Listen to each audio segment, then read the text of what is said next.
How to make an Instagram caption using WriteSonic. In order to do that, head over and click on this social media. And then once you have done that, head over and click on this Instagram caption. Now, this will ask for your photo context. So, for example, let's put in here 18th birthday of my niece. So, let's say something like that. And then from in there, you can also put in here some suggestions. Now, click on this next. And then you can put in your post purpose. So, let's put in here this birthday greet. Now, for this, let's click on this next.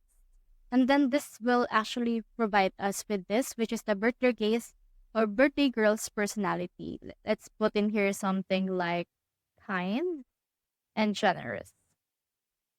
So this actually right here is tailored to what you have inputted on the first two right here. So if you have inputted right here a promotion to a concert, it will not ask for your birthday girl's personality. Now click on next right here. Now this one also will not appear if you're actually promoting for a concert, but it will ask for the concert details. So let's put in your family gathering and memorable activity. Now click on this generate. Then this will generate an Instagram caption using the things that you have provided. So we have in here this. So you can head over and then copy it and then use it as your Instagram caption. So that's how you make an Instagram caption using WriteSonic. Hope we helped.